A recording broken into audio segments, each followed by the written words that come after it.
And we're live. No, seriously, let me fix my camera. So, I hear that you have received some questions that we need to answer today. Yeah. And I figured since we're gonna do an episode called 10 Things You Don't Want to Mess Up when you're dealing with chicks, since everybody's dealing with chicks because it's chick season Mm-hmm. and breeding season and all that good stuff. So the other day I was on my way to or from a consultation. And I get this text message from a friend of mine that I hadn't talked to in quite a while. We used to work at the same school, and I transferred to a different one. Says, so this afternoon we're driving home from Dollywood, and we just got 4 chickens at the beginning of this week. And so we're listening to a podcast about taking care of chickens. I said, this voice is so familiar. This really sounds like Carrie. I go to looking, and I'm like, sure enough, it is your podcast for beginners raising chickens, aka us. So I need a favor. And, we went on and we had a conversation. And so she comes up. I'm like, well, hey, look, I would love to be able to answer some of the hoop troops. She's on Instagram as Hooper Troops because she's got a basketball team at home. Mm-hmm. Um, and so she wanted to know some questions because they're looking at coops for these chicks as they grow up and everything else. And she said, does each chick need its own laying spot inside of the coop? And, they will all find a spot to lay on the ground. You know that. But I think what she was talking about is nesting box. Mm. And I told her, I was like, no, because if you have anywhere from 6 to 10 hens, even if they had 3 or 4 laying boxes, more often than not, they're all going to use the same one. So, yeah. And then she said, what treats can I let my kids give the chickens? And I started like banging my head. I was like, um, and I told her, I said, treats are not really the best thing for them to give very often. And I know kids like to give treats often because they like to get them often. So, you know, maybe let the kids feed them. What would you suggest? Well, maybe we could take a page out of Blaze Baxter's podcast and maybe they could grow some duckweed to give them for treats. Now, that would What do be you a think good about that? idea. That would be something Yeah. that's natural. And somebody gives them time. Mm. I was going to say herbs, oregano, Yeah, thyme. anything like Yeah. that. That's good for their immune system and all that stuff. That would work. Strawberry tops. Yeah. Marigold leaves. Yeah. I mean, I think I would, everybody like goes towards the mealworms and stuff, but those are pretty high in calcium and protein, so and fat. I I think was I going to would say mealworms are steer like protein, fat, and calcium, and or nothing millet, else. oat groats. They would probably like those. Mine do. Yeah. Sprouts. My buttons like alfalfa sprouts. Yeah. And that's something you can make fodder. That'd be another Mm. project that kids would probably like is to get like one of those greenhouse starter kits that you can set in a windowsill or something. Put that in there, take it outside, give it to them. That'd be healthy. I have this envisionment of a chia pet. I could just trim the hair on the. Remember when we were kids, we had chia Dude, pets? Do they still have I don't those? know if those still exist. I'm gonna look on Amazon and see, because you know But how like those things just kept growing and kept growing and kept growing. yeah, So yeah. like if you got you a big chia pet, you could put it in with your chicks. They would wear that thing out big time. And then you just take it out and smear some more of the stuff on it and water it and let it grow again and put it in with the next batch of Yeah. chicks. It was just That would be, herbs, wasn't it? Like parsley or something. I mean, that was beyond 2 days ago. So I don't know. I can't remember. But yeah, I mean, you could just grow. I mean, anything like that, you know. But You know, yeah, and I would. you can still to this day buy chia pet seeds, and they're really cheap actually. Really. You know, I had to go to Amazon and look. They fully grow in 1 to 2 weeks. And they're chia seed packs. Well, maybe chia is a plant. Is chia a plant, and I don't know about it? Now, chia seeds is a plant. Like people go to the store and buy chia seeds to eat because of their nutritional value. Ah, So, yeah, I like, don't eat that healthy. yeah, me neither. You know, I have a monster in Zaxby, so that's not exactly healthy. But It's that breeding was, season. I live on protein shakes. but I thought that was really good.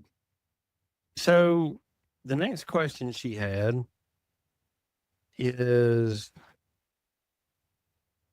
at what age do they no longer need the heater? And I told her that that's not really an age thing. It's more of a bird specific and climate thing, because if they're fully feathered and not in a windy, like somewhere to block all the wind, as long as it's over 40 degrees, they're good. And I say that, and people are like, oh, it's 70 degrees during the day.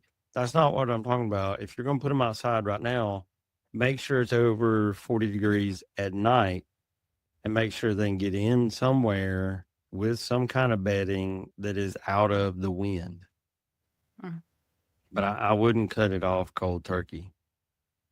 Too much. I have. And another one was, I see supplements for the water. Do I need those?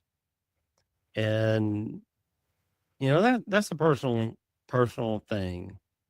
Some people do, some people don't.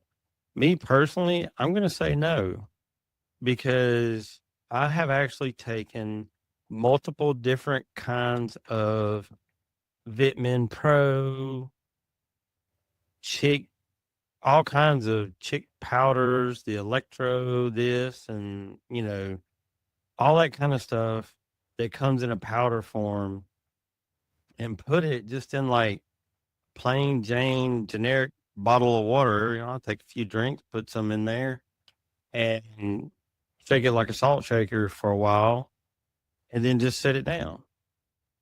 And you know, with some, depending on what it was, within an hour or so, one of them lasted about a day and a half, and all of the stuff had come out of suspension.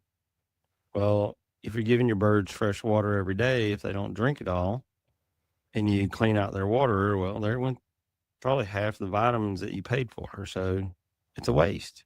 Mm-hmm. If you mix it in with their feed, it's measurable. You know when they eat it, da da da da da. So that's how I look at that. I told her if she wanted to get some of the ones that were liquid, then that would be more effective. But, you know, it is what it is. And she also had, apparently they got one chick because their daughter wanted a chick, and they got one, and it's like 2 to 3 weeks older than the other chicks. And that chick has kind of taken on like a mama role to the younger chicks. Like she'll let them get under her and stuff like that. And she said, "Is that bad? Do I need to separate?" And I was like, "Honey, it sounds to me like you got a good hen that's going to be real good when she goes broody and take care of chicks." I would not separate it because, being a rookie chicken tender can make mistakes, but Mother Nature don't screw up a whole lot. Mhm. So, she sends me this picture of her daughter with the older chicken on her shoulder, like standing in the living room. It looks kind of neat. So, yeah. Was that all her questions? Yeah. Well, if you guys have questions and you would like us to answer them, then just send them to us and we will start answering them live on the show for everybody to hear. We'll start a new segment. So, I mean, yeah, that's a good thing. Just give us questions and we'll answer them, and you listen and find it, because I don't think there's a single question out there that's not wondered by many people. A lot of people don't ask them because they don't want to feel stupid or look stupid or whatever. But, it ain't like we're going to call you out on it. We won't even tell people your name.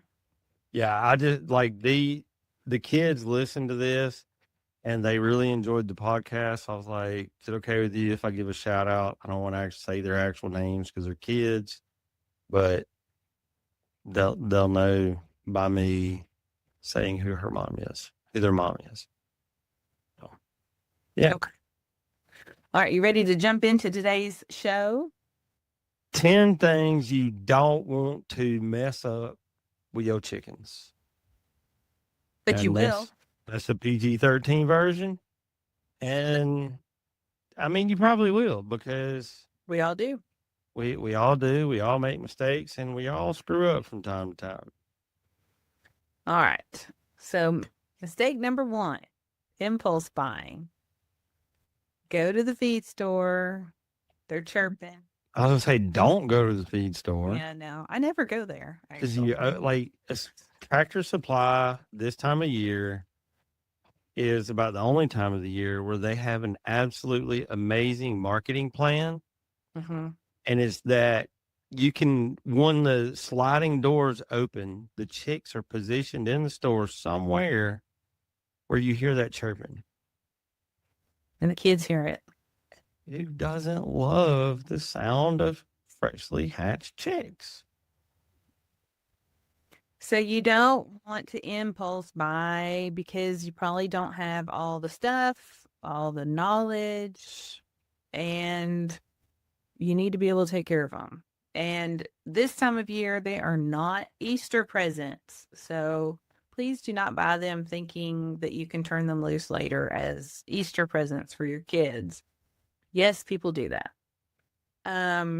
You do need to know what your codes are at your house. If you live in an HOA, if you live in an apartment, if you live in the city, you have to know what your codes are. Do you have proper housing for the birds once they are out of the brooder? And do you know what a meat bird is? Because here in about 2 or 3 months, you're going to start seeing all the posts on social media. Hey, what is this? And it'll be a Cornish cross, or it'll be a broad-breasted white turkey. Which are meat birds. They're going to be like, why is my white bird huge and losing feathers? See this picture right here? These are meat birds. So if you go, don't buy the yellow fluffy ones. If you're going to impulse buy, stay away from them. And, once again, I'm not knocking Tractor Supply, because, we like Tractor Supply. Jennifer knows the people that pretty high up in the company. But a lot of times the person that is unboxing those chicks is not the highest person on the totem pole that knows what they are, Mm-hmm. and they make mistakes. And just because it says that you got a golden comment, because that's what was in that, a lot of times they'll keep them in the stock tanks. It might not be what you got. So don't be upset about that, because I mean, to me, if it really mattered the breed that you got, you should have got it from a breeder, not an impulse buy. But you know, So it's a marketing tool they all get us. so that you have to buy the feed and all the contraptions that go with them. Yeah. So that's what it is. And that's why they mark them down to $1 or whatever they do. I haven't bought any chicks. Well, I don't know that I've ever bought chicks at Tractor Supply. I did get my ducks from the co-op years ago when I had mallards, but I think that was it. All right, on to the next one. Your brooder setup. So you do impulse buy and you come home and you need to be able to set up your brooder. This is actually, if you guys are listening to us, we actually have a slideshow. So you can see that on YouTube. This is an actual picture of my birds. And right when I snapped it, right before I snapped it, they decided to poop right there on the cord. So it's as authentic as it comes. But your idea here is to keep them warm and dry. So I have gone through the gamut of everything you can use as bedding in a brooder, and I have settled on stall pellets. I have been using them for probably 2 years now, and can find no fault with them. They're absolutely perfect as far as setting up brooders are concerned. You would find them in the horse section at Tractor Supply or the Co-op or Rural King or whatever. They're $7 or $8 for a bag of them. You only need maybe an inch worth in the bottom of the brooder, and it's just compressed sawdust. And so when it gets wet, it expands, it absorbs the moisture, it expands.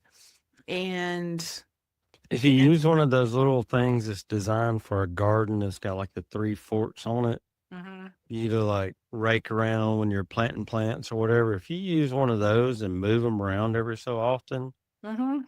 like you'll get the unwet ones to come up to the top, and it really refreshes it and makes it to where there's no smellable, if that's a word, ammonia.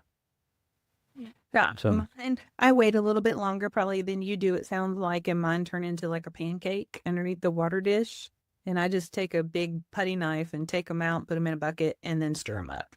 So you never actually have to change them.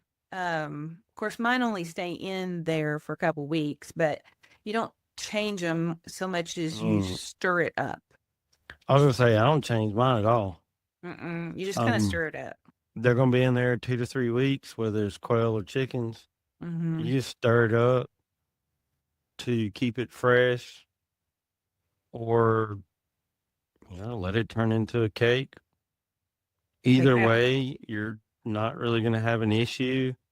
And if you're using storage tubs like she and I both use for a lot of it, literally those things, you can take them to the compost pile when you're done, flip them upside down, set it on the pile, give it the old pick it up, and you're done.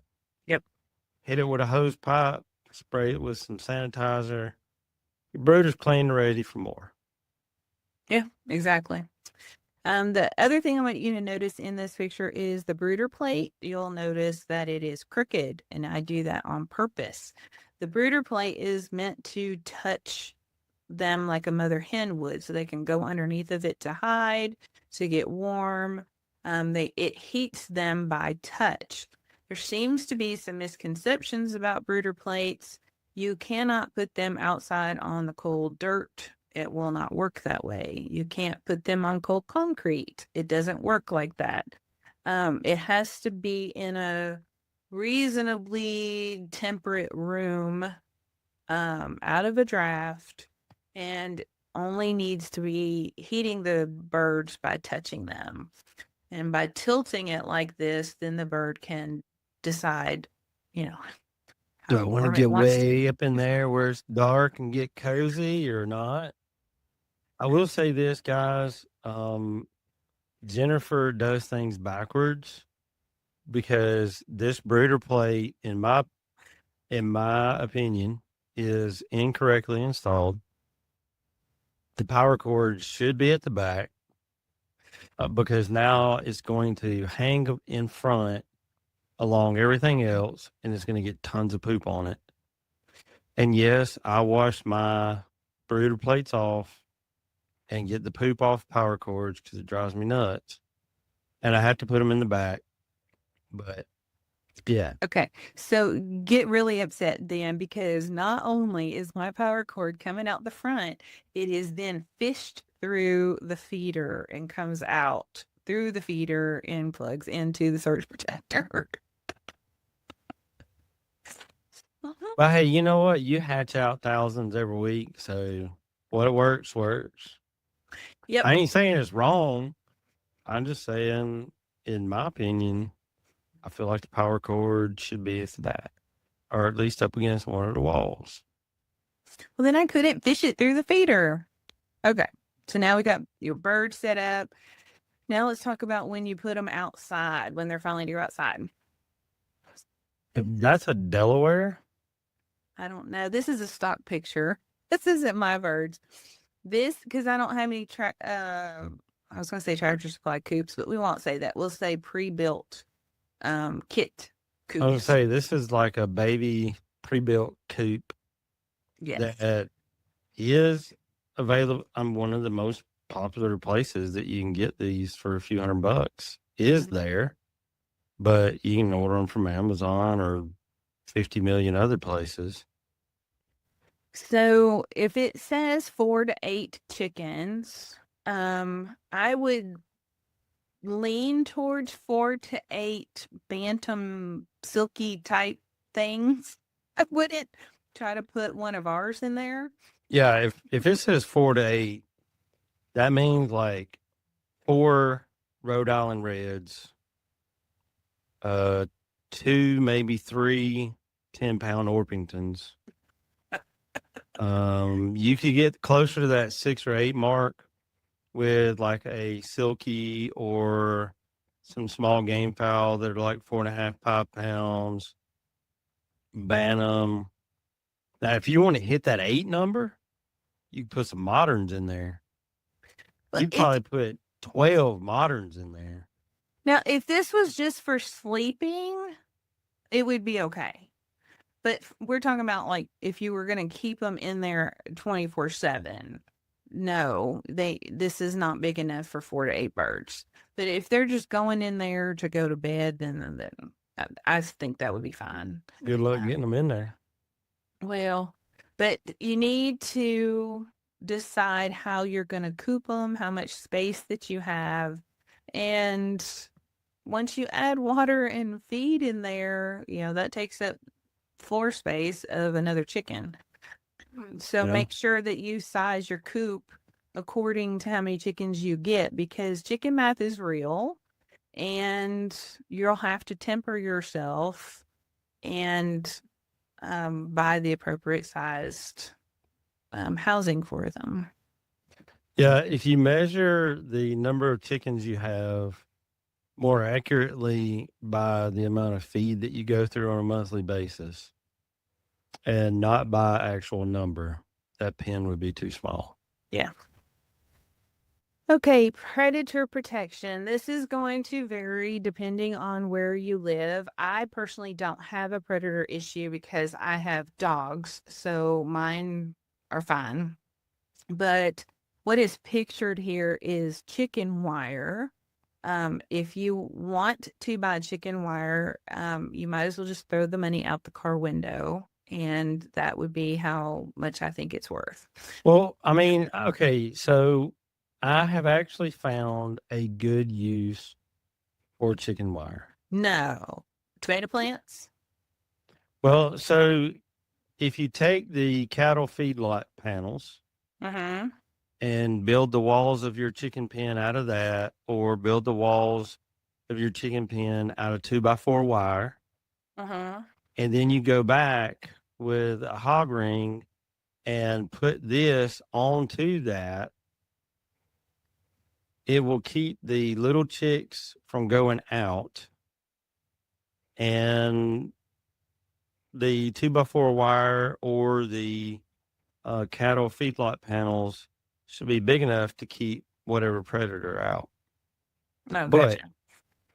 that stuff by itself, the only thing it's good for is to wad it up and sell it for scrap. Yep. So basically, chicken wire is to hold chickens. They're the only things that can't seem to go through it. And it holds them really still so that other things can get in there and eat them. So don't buy chicken wire. What you want is hardware cloth. Yeah. So the difference when you look at them is chicken wire is like an octagon, and you can actually cut it with a pair of Temu scissors. Hardware cloth. Done that before. Hardware cloth is little squares. Typically you're going to see 1/2 inch hardware cloth, and you'll know that you have the right stuff after you've used the cutters on it for about 10 minutes and you're cussing hardware cloth. Then you know that you have the right stuff. Yeah. Yeah, and your hands are chewed up, and you wish that it was never invented. Now, I will say this. I found this magical tool that was pointed out to me by a friend of mine, that you put a drill battery on it Mm-hmm. and it snips and it looks like a drill, and you just run it right up through it and it cuts it like a scissor cutting Christmas wrapper paper. It's amazing. Yep. I love those things. So if you're going to use a lot of hardware cloth, like more than one roll, that thing is it's about $25 and it goes in your drill. And if you're going to use more than 3 rolls, you need to buy a staple gun. So, Yeah, and an air stapler or battery stapler is really handy when you're trying to make your own cages. That works really well. And hog rings, that works really good for like mending the wire and all kinds of stuff like that. All right, so animals are prone to dig in to places. Like rats are really good about it. Possums will come in, cats. Just kind of, you have to know what your predators are. And if you are not sure what your predators are, maybe ask your neighbors, ask in a local group, or put out a camera at night and just kind of see what's wandering around in your yard at night. You might be shocked, actually. I told Lucy, one of my LGDs, that if she did not keep the rats out of my part of my yard, that I was going to fire her. Because, this time of year, you should be getting eggs out of everything. And there's a certain group of birds, nothing. And I'm investigating, checking it out. And I look in the pen, and there's holes about the size of a quarter all in it. Now, Lucy tried to plead her case with, her not being able to get inside the pen, and she was sorry. But like, hey, your job is to protect them. Mm-hmm. She said, let them out. I don't know, but I do have a plan for the Mises. I guess I feed my dogs too good and too much because they won't eat them. Yeah, well, if you just have quarter size holes, you just have mice. I have rats. You can put your whole arm down inside of those. That's a whole different ballgame. So netting is what you get to put up top for aerial predators like hawks and stuff. There are essentially 2 kinds that I am firsthand knowledge of. You have the $20 kind off of Amazon. If you would like to stay married, I highly suggest that you don't buy the $20 kind. And all it seems to be good for is collecting dead bodies of sparrows. That seems to be what it's good for. What you want to get is the rope Mine came from Pin and Hatch. I'm sure there are other places to get it. It is not cheap and it is not light, but it will last you a really long time. Many years. I mean, comparatively speaking, it's not cheap. But, we're not talking about $1,000 either, folks. Like $100. Yeah, I bought some to do, I have 2 pens that are, one's 32 by 32 and the other one's 32 by 40. And I bought one big enough to where I could cover both with it. And I want to say it was like $115. But like this crap was some pretty substantial twine making up this net. Mm-hmm. And it worked really well. What I did to make it stand up was I got a piece of 1.5 PVC and put a T at the top, cut 2 feet off the bottom.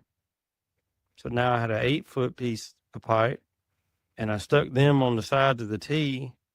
I used that, stood it up and then I, pulled them straight on the post and stapled it to the post. I had no problems. None at all. Mine on the turkey pen is 50 feet by 50 feet. So it did take a really big, heavy piece of that netting. And the blue barrels, the water barrels, 50-gallon barrels, we cut the top off. Well, it might have been the bottom. I don't know. But you end up with what looks like a dinner plate with like an inch slip or something. We put a 4x4 post in the middle of the turkey run. It's a square, so I hate to say run. And then we just put that blue plate on top of it and then draped the netting from that point out to to the fence. Yeah. And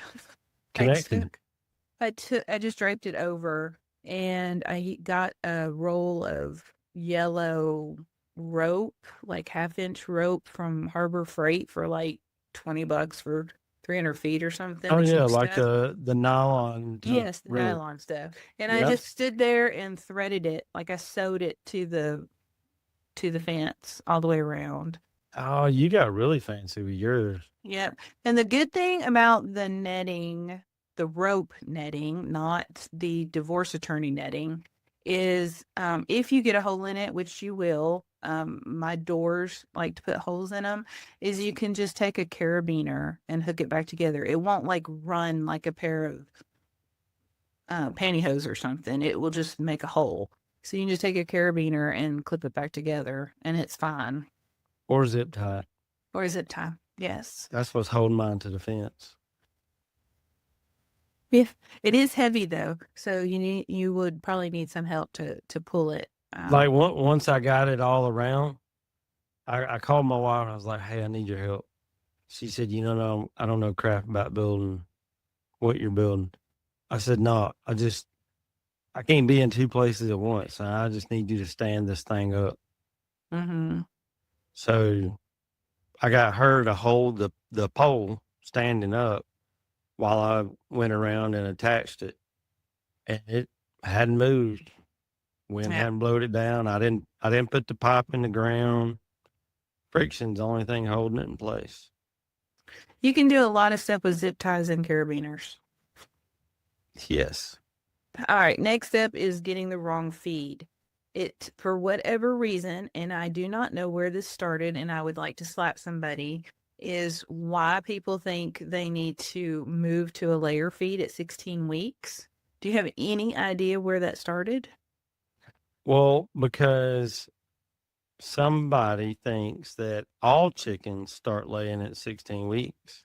Yeah, I've never owned that chicken. Me neither. But what you need to do is wait until you actually see those little white butt nuggets in where the chickens are before you give them layer feed. So I know you're layer feed when they actually lay. Yeah. So I know you're the nutrition guy, but my simplistic way of doing this is you give them starter when they're starting, growing or developer when they're growing, and layer in when they're laying, and all flock for the rest of the time. Holy cow. So you start them with starter, Concepts. and while they're growing, you give them a grower. Mm-hmm. And while they're developing, you give them a developer. And then laying, you give them a layer. Okay. That's And cool. when they stop laying and they go like to molting or in the winter or whatever, I switch them off to an off flock. That makes sense. Oh, okay, good. I'm just, just verifying with you. You know, this farm crap is not that hard. It's It's almost not. like Now, there are some YouTube personalities that want you to think that it's hard, but I've met a lot of farmers in my life, and I met a lot of modern day farmers. And I'm going to tell you right now, a rocket scientist is something you do not have to be one. Otherwise, some of them would be pretty screwed. So keep it simple. Okay, so this is an often overlooked concept is to decide why are you getting chickens? Are they going to be pets? Are they going to be treated like livestock? Are you just getting them to eat bugs? Show birds would be another reason. Egg layers. I mean, you have to decide for yourself why you're getting them. And there's an important step here and we're going to talk about in the next slide, but you have to decide this at this point. And also your level of maintenance. So if you're just getting bug control, that would probably be the lowest maintenance. Mm-hmm. And if you're going to do birds for show, that would be the highest maintenance. Those are the ones you give a bath, blow dry their feathers, give them hugs. And the livestock would be because we're getting them because we're going to eat them. We're going to eat the eggs. They have a purpose. They have to earn their keep on the property. That doesn't mean you mistreat them. It just means that they have a purpose. And if you're getting them for pets, then their purpose is to make you happy only. And that's fine too. There's no judgment here. You have to determine your purpose for getting them. And now we're going to explain why. Well, not in this slide, in the next slide. But we're leading up to it. So. And that looks like a green-legged hatch that has a whole lot of sickness. Okay, it's a stock photo. It's not one of our birds. I found it. So Biosecurity. Now, when you go to get your birds, if you go to auctions, swaps, buy birds from your neighbor, there's a good chance that you are bringing in sickness and also all the medications that they may have given those birds at the same time. I know a lady up north, and it's probably been 3 years ago now. She had gotten Morans from me when I was raising Morans. And she was doing so well, and she went to her local auction and brought home pigeons. And she brought home I know. How do you go from Morans to pigeons? It was an impulse buy, and she brought home mycoplasma, and she lost everything. So you're not just buying the bird, you're buying every piece of the environment it comes with. And the bird is stressed, and that's going to exhibit more illness. Now, swaps would be a similar situation, flea markets, those kinds of things. Same concept. And then if you're buying birds from, I don't care if you paid $2,000 for a bird, you are still buying the environment. You're still buying any illness, any medication that's been given to that bird. Are you allergic to medications and that bird has received it? I mean, it's possible. You have to think about these things. And then, of course, are they going to get the rest of your flock sick and you end up with nothing because you had to cull everything, and you can't have anything for up to a year because you have to wait for everything to die off in your dirt. So you really need to ask yourself, do you want to take that risk when you do that? And then egg production. Not all birds are good layers. My Orpingtons are horrible layers because they're standard bred. They're not utility stock. If you bought utility stock Orpingtons, they probably would lay an egg a day. But my biggins, they do not. So if eggs are important to you, then you need to buy the appropriate bird. Those would be production birds, utility birds. I had a guy that tried to buy some of my Rhode Island Reds for a couple of years, and he wanted them to go with his egg laying flock, so they would have a rooster to watch over them, and also so they could hatch out more. And I said, "You don't want my Reds." And he said, "Man, your Reds are beautiful. They're the prettiest Reds I've seen." So on and so forth. Which they are showbirds. And I said, "Look, my birds are standard Rhode Island Reds. A standard bird is not a production bird. That production bird that gives you 5 to 7 eggs a week is what it's been bred for. That a show bird has been bred for the show. And, if you get 2, 3 eggs out of them things a week, some of them you're doing pretty good." Uh-huh. So that's why you don't want to mix the two if eggs is your primary goal. I got an email just last week. Somebody had both Orpingtons, and she wanted one of my males to go over them. And I said, "Well, what breeder did you get your Orpingtons from?" And she said, "Oh, I just got them at Tractor Supply." And I said, "Well, my Orpington males would literally squish your birds. So no, I'm not selling them to you because they're just too big." But anyway, so you have to know that. Bantams, if you're going to do bantams and large fowl, you're going to have to separate them. Unless you free range, then you might be able to keep them together. Like if you get some really docile large fowl, like a Bress, an Orpington, a Cochin, something like that, or a Red, then they might be okay with some runts running around. But with there's enough some space. As long as they got enough space, yeah. Which a lot of birds can cohabitate if you have enough space. They're kind of like people. People that don't really get along with each other, they can cohabitate in the same space if there's enough of it. But if you got to be in the kitchen with everybody all the time to watch TV and you can't spread out, you're going to have some trouble. Yep. It's called a pecking order for a reason, and they will find it. Okay, and now ventilation. Some people take predator control to a whole level. I saw a picture maybe a year ago, and it looked like a coffin, like it was solid wood that she locked them up into every night. And I showed a picture of it to David, and he's like, "That's a coffin." And I was like, "No, this is a coop." And so anyway, they need fresh air. All birds are going to tolerate cold better than heat. Now the extreme north, that's different. We're just talking about in general here because we'll get hate mail.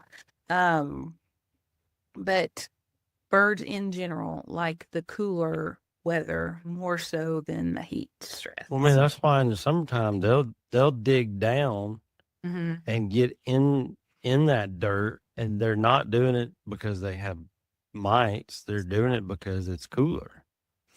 Right. I'm a huge fan of the ventilation. Now, I think if you're going to have chicks in the same pen, that bottom 2 foot of that pen needs to be really solid something. Don't get the cheap hardware cloths. Get the good stuff that's like 14, 16 gauge, something along those lines. But they need tons of ventilation. And if you can smell the if you can smell the ammonia, then two things is happening. Number one, you're feeding them way too much protein. And number two, you're 10 times the toxicity level of what a chicken should have if you can smell it with your bare nose. So, yeah. All right. Next up, you have to decide what you're going to do with illness. If you're raising pets, then do you have a poultry vet nearby? Or are you willing to medicate and hospitalize and do all of those things like I would think you would do for a dog? Are you willing to spend money on medications? If you were looking at it more for pest control or livestock, then are you willing to cull all the sick birds and only keep healthy birds to grow your flock with? Now, I think we, in general, if you listen to us for any length of time, then you know that we are hard cullers. We don't medicate anything. But if you are new to listening to us, then go back and listen to some other stuff. We don't advise a lot of medications just because your flock is only as strong as your weakest bird. And if you're going to reproduce and hatch off of them, then that's the DNA that you're hatching. So, Yeah, I mean, if you're going to have birds to free range and eat bugs and stuff like that, they're going to be exposed to all kinds of crap. mhm. And just like a kid, if they don't have an immune system to build up, then they're going to live, they're going to be sick a lot, you know? And if you don't like that bird right there, they're in hay instead of straw, which shouldn't be a thing because hay will mold and hold bacteria. It looks like there's poop on the food bowl that's upside down. It's a stock photo. It's not mine. Oh yeah. I mean, these are not ours, but that's the condition that bird's living in, and it really don't have a choice but to get sick unless it's got some really dang solid genetics. Mm-hmm. Which is one of the reasons too why once I put chicks in a brooder straight out of the hatcher, I don't clean out the waste. I'll mix it up, but I'm not cleaning anything except for the feeder and the water, because slowly introducing that bacteria that builds up over the chick's first couple of weeks, along with feeding it a dang good feed loaded with vitamins and minerals, that's how you get healthy birds. Yeah. So, but we're not telling you not to medicate. We're just telling you need to decide what kind of flock that you need to keep. So if you're keeping pets and you're wanting to go to the vet and give medications, then you need to prepare yourself for that, because birds get sick, birds die. And if you're doing livestock or meat and eggs, then you have to learn how to cull and process. So again, this show is about 10 mistakes you make at the beginning in planning. All of these things are about planning, essentially. So you need to plan what you're willing to do before it happens, because it will happen. Everybody deals with sick birds at some point or another. Yeah, or you don't have them. Okay, so all of this was questions that you have to answer for yourself, and then go back and decide what breed type of bird is for you. So I would, if you're just starting out, just go grab you some barnyard mixes from your friend down the road that hatched too many. Buy local and just get some barnyard mix, get a feel for it. Don't put a lot of money into them, and see their personalities. Do you like the size of them? Do you wish they were smaller? Do you wish they were bigger? There's pros and cons to every single thing. Big birds, the hawks really don't mess with them. Small birds, they're going to get carried away a lot. Hawks don't like blackbirds either. I don't know why, but maybe they can't see them. I don't know. Find somebody that will rent you a coop. Yeah. Um, There's a lot of those around. You can yeah, rent them for the summer. Beam Farm does that in Oklahoma, and he listens every week. So Beam Farm, there you go. He rents out the coops and 4 hens, I think, for the summer. yeah, he does. He does coop, 4 hens, a feeder in the water, and a bag of feed. Mm-hmm.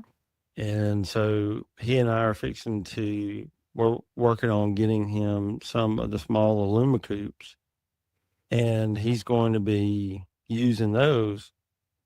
And he said that I asked him, I was like, "How often do you have to go pick up a coop?" And he said, most of the time they buy it and keep the birds and wind up, that they want more. He said sometimes, he'll drop them off and he'll get a call a week or two later, and the people have decided that chickens are not for them.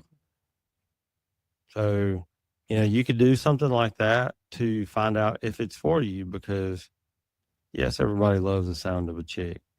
It's hard to resist, but going out and feeding something when it's 10 degrees outside and windy, or when it's 40 degrees outside and rainy, or when it's 110 degrees outside, that thing still depends on you for food and water. Mm-hmm. So farmers don't really get vacations. Yep. So do a little planning. Go back and make some notes here if you have an impulse bot already, and decide what kind of birds you want to raise. And then if you have more questions, like to narrow it down, then shoot us an email. We'll try to answer it for you. Join some chicken groups on Facebook or wherever you like to be. And do a little education for yourself on which direction you would like to go to. But don't believe everything you hear in a Facebook group. No, please don't. But do send us the most absurd things that you've read today, because we like to talk about them. Yeah, and there's some groups that I would say just go ahead and tag us, but We're kicked out of them. sometimes we get banned from those because we give honest answers, and I don't really sugarcoat a whole lot. But that's just me. I don't like for people to sugarcoat me. My general practitioner doctor, my mom went to him and stopped because she can't stand the guy. I like him. You don't sugarcoat crap. But, instead of having to have a 25-minute conversation about your blood pressure, it's like a 2 to 3 minute conversation and you're out the door again. So, And just a reminder, we do have the incubation masterclass at incubationmasterclass.com and on Facebook under the same name to help you with your incubation travels. and I do want to say this: incubation, if you get an incubator, it's probably as addictive as crack or meth. Like Because, I mean, it's it's addictive because watching those chicks hatch out is really cool, to the point that some people put cameras inside their hatchers so they can watch it. And to the point that some people order glass doors for their cabinet incubators so they can watch it. It's cool. But when you're first learning, if you're going to buy you a $35 incubator off of Amazon or Temu, don't go ordering a $50 set of eggs. Find somebody local that's got some barnyard mixes that'll let you try to hatch them. Just get some eggs, put them in there and see what happens, and work on getting your craft honed out, because Some people will say that those dumb incubators are garbage and you can't hatch worth of crap in them.